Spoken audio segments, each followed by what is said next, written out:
ఆహారంతో ఏ ఏ రుగ్మతుల్ని ఏ ఏ వ్యాధుల్ని తగ్గించవచ్చండి నిజానికి? మందులు కాదండి, డాక్టర్లు కాదండి, ఎక్సర్సైజెస్ కాదండి. కానీ ఇందులో మెడిసినల్ సైన్స్ గురించి చెప్పండి. చిన్న చిన్న బిడ్డల దగ్గర నుంచి మిడిల్ ఏజ్ దగ్గర నుంచి ఆడవాళ్ళు పెద్ద అందరికీ ఈరోజు షుగర్ అనేది వచ్చేస్తూ ఉంది.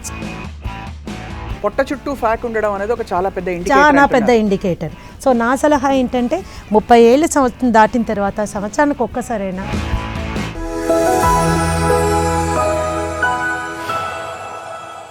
ఇది కేవలం సమాచారంగా మాత్రమే భావించండి. వైద్య నిపుణులను సంప్రదించండి. అందరికీ నమస్కారం and welcome to Sakshi Life. We have with us professor Sridevi గారు, అమృతాహార్ ఫౌండర్గా ఆహారం ద్వారా శరీర రుగ్మతుల్ని తగ్గించుకోవడమే కాకుండా అవి రాకుండా పూర్తి సంపూర్ణమైన వెల్నెస్ వైపు అడుగులు ఎలా వేయాలి అనే అంశంపై క్షుణ్ణంగా ఎక్స్పీరియన్షియలీ అధ్యయనం చేశారు. వారితో మాట్లాడి వాళ్ళ చాలా విషయాలు తెలుసుకోబోతున్నాం. ఎందుకంటే ఒక నానుడి విన్నాం మనం, ఏంటంటే lack of war is not peace, అలాగే lack of disease is not wellness. అంటే కేవలం కొన్ని డిసీజెస్ లేవని మనం సంపూర్ణంగా ఆరోగ్యంగా ఉన్నామా అంటే బహుశా లేదేమో. లెట్స్ టాక్ టు శ్రీదేవి గారు. శ్రీదేవి గారు నమస్కారం అండి. నేను చెప్పింది నిజం అంటారా? Absolutely true. అంటే నాకు షుగర్ బాగా ఏమీ లేదు, బీపీ బాగానే ఉంది, కానీ నేను ఆరోగ్యవంతంగా ఫీల్ అవ్వట్లేదు. ఆ కారణం ఏంటి? ఆ మధ్యలో ఉన్నది ఏం జరుగుతుంది? ఇవాళ రేపు ద వర్డ్ ఒక పదాన్ని మరి ఎక్కువగా అబ్యూస్ చేసాము అంటే అది హెల్త్. హెల్త్ అనేది ఏంటి అంటే absence of disease is not health అన్నది అబ్సల్యూట్లీ ట్రూ. అయితే ఇక్కడ మనం గమనించాల్సిన విషయాలు ఏంటి అంటే, మనకి బయటకి వాపులు తెలియకపోయినా, మనకి బయటికి ఒళ్ళు నొప్పులు తెలియకపోయినా, మనకి బయట మనము గమనించదగినటువంటి సిమ్టమ్స్ అండ్ సైన్స్ మనకు కనపడకపోయినా లోపల ఎన్నో విషయాలు జరిగిపోతుంటాయి.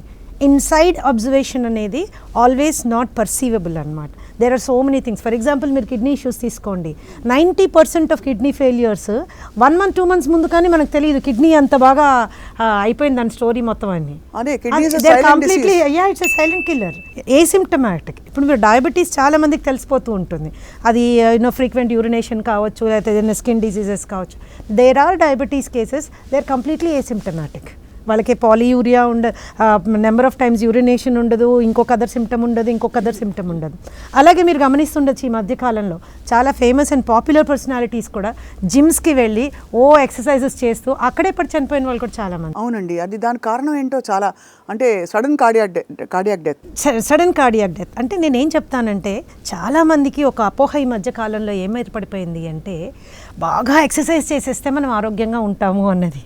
That is a very what should I say, అదే ఒక మానసిక రుగ్మత అని నేను అనుకుంటాను. విపరీతంగా ఎక్సర్సైజ్ చేసి అక్కడ వాళ్ళని ఇచ్చేటటువంటి వే ప్రోటీన్లు, ఆ ప్రోటీన్లు, ఈ ప్రోటీన్లు తాగడం మూలన బాడీ షేపింగ్ అయిపోతుంది, ఆయుష్ పెరుగుతుంది, లేకపోతే జబ్బులేమి నా వైపు రావు అనేది చాలా తప్పండి. మన దగ్గర పప్పు ఉందనుకోండి స్వప్న, దాంట్లో మనం రకరకాల పోపులు వేసుకోవచ్చు, నెయ్యితో వేసుకోవచ్చు, ఇంగువతో వేసుకోవచ్చు, ఇంకో దాంతో వేసుకోవచ్చు. పప్పు లేకుండా ఊట్టి పోపుతో తిన్నాం కదా. సో పప్పు ఆహారంలో మీరు కావాల్సినటువంటి తడక వేసుకోండి. అది ఎక్సర్సైజెస్, వాకింగ్ కావచ్చు, జిమ్ కావచ్చు, యోగా కావచ్చు, ప్రాణాయామం కావచ్చు.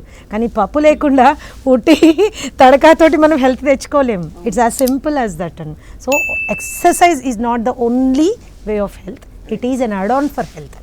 That is await. ఇప్పుడు ఆహారం ద్వారా మనం చాలా డిసీజెస్, వ్యాధుల్ని కూడా తగ్గించుకోవచ్చని నమ్మి దానిపై మీరు ఎక్కువ మీ ఫోకస్ అంతా పెట్టారు. న్యూట్రిషన్ సైన్స్లో కూడా ఆహారంతో ఏ ఏ రుగ్మతుల్ని, ఏ ఏ వ్యాధుల్ని తగ్గించవచ్చండి నిజానికి? ఒక మహాకవి రాశాడండి ఒక సినిమాలో, యు ఆర్ ఎ సింగర్, నేను అంత గొప్ప సింగర్ని కాదు, but I will remind you of the song. ఆడదే ఆధారం మన కథ ఆడనే ఆరంభం అన్నాడు కదా, అది కరెక్టే. దాంతోపాటు మనం చెప్పాల్సింది ఏంటంటే ఆహారమే ఆధారం మన కథ ఆడనే ఆరంభం. ఎందుకంటే పుట్టుక నుంచి చనిపోయేంత వరకు అన్ని ఫేసెస్ ఆఫ్ లైఫ్లో ఆరోగ్యంగా ఉండాలంటే ఆహారమే ఆధారం. మందులు కాదండి, డాక్టర్లు కాదండి, ఎక్సర్సైజెస్ కాదండి. డెఫినెట్గా food is essence of life. అది మానసికమైనటువంటి ఆరోగ్యం కావచ్చు, శారీరకమైనటువంటి ఆరోగ్యం కావచ్చు. Loads of research is there in this. ఒక్క చిన్న బాధ కలిగించే విషయం ఏంటంటే న్యూట్రిషన్ అనగానే కేవలం ఏదో బాడీ వెయిట్ తగ్గించుకోవడానికి పనికొచ్చే సైన్స్ అని చాలా మందిలో అపోహ ఉంది. ఈరోజు కాదండి, కొన్ని శతాబ్దాల కాలం క్రితమే చెప్పారు లెట్ ఫుడ్ బీ దై మెడిసిన్ అని. అంటే రాబోయే కాలంలో ఈ మందులన్నింటినీ ఆహారము రీప్లేస్ చేయాలి అనే నానుడి అన్ని వేల సంవత్సరాల నుంచి వచ్చిందనమాట.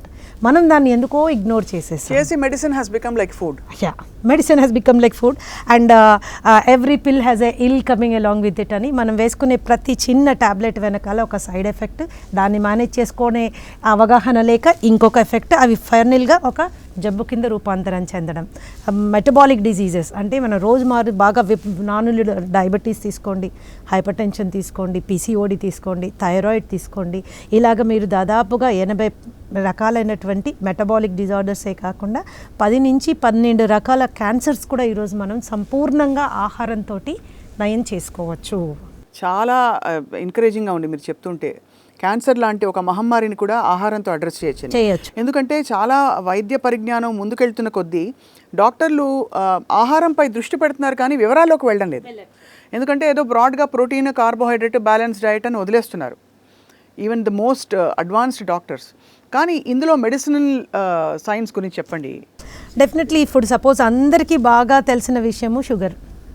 ఈరోజు మనకి హైదరాబాద్లో ప్రతి 10 మందిలో 7 మంది వరకు కూడా వచ్చేస్తున్నారు డయాబెటీస్ ఉన్నవాళ్ళు. వయసుతో ఈరోజు సంబంధం లేదు. చిన్న చిన్న బిడ్డల దగ్గర నుంచి మిడిల్ ఏజ్ దగ్గర నుంచి ఆడవాళ్ళు పెద్ద అందరికీ ఈరోజు షుగర్ అనేది వచ్చేస్తూ ఉంది. It's called metabolic disorder. ఎందుకు ఇది ఈ డిజీజ్ వెనకాల సైన్స్? ఇందులో ఏమీ లేదమ్మా. సింపుల్ థింగ్ ఏంటంటే ఎవరు ఏం భోజనం చేసినా అది గ్లూకోజ్ కింద కన్వర్ట్ అవుతుంది. గ్లూకోజ్ రక్తంలోకి రాగానే బ్రెయిన్ మనకి ప్యాంక్రియాస్కి ఇన్సులిన్ సెక్రెట్ చేయమని చెప్తుంది. ఇన్సులిన్, గ్లూకోజ్ రెండు కలిసి బాడీ సెల్ మీద కూర్చున్నప్పుడు రిసెప్టర్ ఏరియాలో ఒక డోర్ ఓపెన్ అయ్యి అక్కడి నుంచి మనకి we have glucose falling inside and absorbed in the form of energy అనమాట. ఇది అందరికీ జరిగే సంగతే. కానీ ఎప్పుడైతే మనము ఎక్కువగా వైట్ రైస్ కన్సంప్షన్ చేస్తామో, 3 పూట్ల తెల్లన్నం తినే అలవాటు ఉన్నవాళ్ళు, గోధుమ పిండి, గోధుమ రవ్వ ఎక్కువగా తినే అలవాటు ఉన్నవాళ్ళు, సోయా ప్రోడక్ట్స్ ఎక్కువగా తినే అలవాటు ఉన్నవాళ్ళు, రిఫైన్డ్ ఆయిల్ వాడకం చేసేవాళ్ళు, ఇలాంటి వాళ్ళు ప్లస్ ఈ దైనందిక జీవితంలో ఉన్నటువంటి విపరీతమైన స్ట్రెస్, పొల్యూషన్, అడల్ట్రేషన్ ఇవన్నీ కలిపితే రిజల్ట్ ఏంటంటే ఇన్సులిన్ సెక్రీషన్ వరకు సైకిల్ నార్మల్గా జరుగుతుంది. బాడీ సెల్ మీద కూర్చున్నాక గ్లూకోజ్ లోపలికి వెళ్ళాల్సిన డోర్ ఓపెన్ అవ్వడం లేదు. అంటే మన దగ్గర తాళం ఉంది, దాని తాళం చెవి ఉంది, కానీ అది ఓపెన్ అవ్వడం లేదు. ఓపెన్ అవ్వకపోవడం మూలాన ఏమవుతుంది, రక్తంలో చక్కెర శాతం అలాగే ఉండిపోతుంది. బాడీ అమ్మ ఇట్స్ గాడ్స్ గ్రేటెస్ట్ క్రియేషన్ అనమాట. దాన్ని అది రిపేర్ చేసుకోవాలని సర్వ ప్రయత్నాలు చేస్తుంది. సో ఇది ఇప్పుడు ఏం చేస్తుందంటే బ్రెయిన్ అరే ఇంకా షుగర్ అక్కడే ఉంది అనేసి మన ప్యాంక్రియాస్ని ఇంకొంచెం పిండి ఇంకొంచెం ఇన్సులిన్ సెక్రెట్ చేస్తుంది అనమాట. So that this sugar is going in to your blood stream. ఈ స్టార్టింగ్ పాయింటే గ్లూకోజ్ మెటబాలిజంలో ఇంపైర్మెంట్ అంటాం.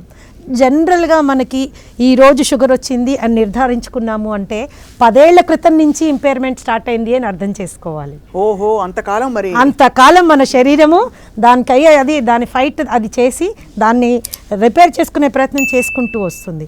కొంతకాలం అయిన తర్వాత ఎక్కువ ఇన్సులిన్ వచ్చినా కూడా మనకి జరగడం లేదు, బ్లడ్ షుగర్ లెవెల్స్ తగ్గట్లేదు అంటే అప్పుడు దాన్ని గ్లైకోజన్ కింద కన్వర్ట్ చేసి లివర్లో పెట్టడము, కొవ్వు పదార్థం కింద కన్వర్ట్ చేసి పొట్ట భాగం చుట్టూ పెట్టడమో జరుగుతుంది. That is called lipogenesis. And diabetes ఉన్న వాళ్ళ బాడీ స్ట్రక్చర్ మీరు చూస్తే చేతులు కాళ్ళు కంపారిటివ్గా సన్నగానే ఉన్న బొజ్జ మాత్రం చక్కగా క్లియర్గా కనిపిస్తూ ఉంటుంది. వెసరల్ ఫ్యాట్ అనమాట. బయట నుంచి చూసుకున్నప్పుడు మనకి శరీర ఆకృతి అలానే ఉంది, బొజ్జ మాత్రమే ముందుకు వస్తుంది అనుకున్నప్పుడు ఆడవాళ్ళైనా మగవాళ్ళైనా వెంటనే సీరం ఫాస్టింగ్ ఇన్సులిన్ అనే టెస్ట్ చేయించుకోవాల్సిన అవసరం ఎంతైనా ఉంటుంది. ఎప్పుడైతే ఆ వాల్యూస్ పైన ఎక్కువగా చూపిస్తున్నాయో అంటే డయాబెటీస్ మన డోర్ బయట ఉంది, ఎప్పుడైనా కొట్టి లోపలికి వచ్చేస్తుంది అనమాట. అంటే ఆల్రెడీ ఉంది శరీరంలో, ప్రెసిపిటేట్ అవ్వడానికి టైం పడుతుంది. సో చాలా మంచి సూచన ఇచ్చారు. పొట్ట చుట్టూ ఫ్యాట్ ఉండడం అనేది ఒక చాలా పెద్ద ఇండికేటర్. రెండోది కొంతకాలం అప్పుడు ఆ కండిషన్లో మనం ఇన్సులిన్ టెస్ట్ చేసుకుంటే ఏంటంటే ఈ బ్లడ్ షుగర్ని నార్మల్గా ఉంచడం కోసము మన ప్యాంక్రియాస్ ఓవర్ టైం చేస్తుందన్నమాట. సో ఇన్సులిన్ తక్కువైపోతే మనకు తెలుసు చాలామంది బయట ఇన్సులిన్ ఇంజెక్షన్స్ కొనుక్కొని వేసుకుంటూ ఉంటారు. కానీ ఇన్సులిన్ ఎక్కువైపోతే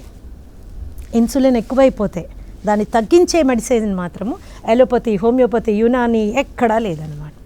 కేవలం ఆహారపు అలవాట్లు మార్చుకోవడం ద్వారా మాత్రమే మనం ఇన్సులిన్ని తగ్గించుకోవడం. ఈ ఇన్సులిన్ అనే మహమ్మారి శరీరంలో దాని శాతం ఎక్కువైనప్పుడు విపరీతమైనటువంటి ఇన్ఫ్లమేషన్ క్రియేట్ చేస్తుంది ఇన్సైడ్ ద బాడీ.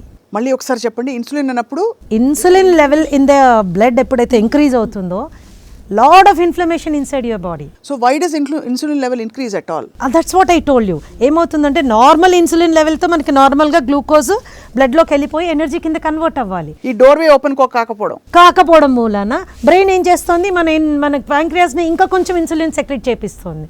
సో ఒక చిన్న రఫ్ ఎగ్జాంపుల్ తీసుకుందాం. ఒక 100 గ్లూకోజ్ మాలిక్యూల్స్ మనకు అబ్జర్వ్ అవ్వడానికి ఒక 100 ఇన్సులిన్ అవసరం అనుకోండి. ఈజీ లెక్క చెప్తున్నాను, ఇది కరెక్ట్ కాదు, ఒక్క లెక్క చెప్తున్నాను. ఇప్పుడు 120 ఇన్సులిన్ వస్తే అప్పుడు 100 గ్లూకోజ్ లోపలికి వెళ్తుంది, 140 వస్తే 100 లోపలికి వెళ్తుంది, 160 వస్తే 100 లోపలికి వెళ్తుంది. ఈ విధంగా ఆ 100ని లోపలికి పంపించడానికి ఇన్సులిన్ శాతం పెరుగుతూ వస్తుంది అన్నమాట. సో మన లివర్ ఏం చేస్తుంది, కొద్ది కాలం అయ్యాక గమనించేస్తుంది, అమ్మో ఇదేదో కెమికల్ సబ్స్టెన్స్ ఉండవలసిన దానికంటే ఎక్కువ ఉంది అని. And what is the first line of defence for human body? Inflammation. వేలు కట్ అయింది అనుకోండి, రేపొద్దున ఏమవుతుంది, మీకు వాస్తుంది. ఎందుకు వాస్తుంది? That is first line of defence అనమాట.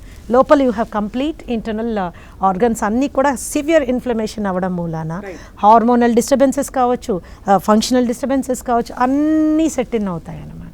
అన్నీ సెట్ ఇన్ అయినప్పుడు అందరూ జాగ్రత్తగా గమనించాల్సింది ఏంటంటే, ఈ ఒక్క ఇన్సులిన్ అనే మహమ్మారి కేవలం డయాబెటీస్ కాదండి, దాదాపు 80 రకాల జబ్బులకి కారకమైపోతుంది శరీరంలో. బాబోయ్, ఓన్లీ ఇన్సులిన్.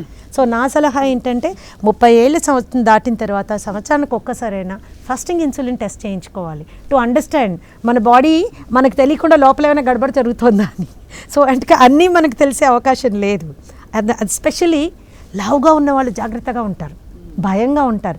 ఎందుకంటే అమ్మో నేను లావుగా ఉన్నాను, నాకేమైనా రకరకాల జబ్బులు వస్తాయేమోనని. సన్నగా ఉన్న వాళ్ళే ఎక్కడ లేనివి తినేస్తారు, నేను చాలా ఆరోగ్యంగా ఉన్నాను అనుకుంటారు. కాదు. అండ్ మాకు న్యూట్రిషన్ థెరపటిక్ న్యూట్రిషన్ అంటారమ్మా. What I deal is called therapeutic nutrition. So I'm focused on disease.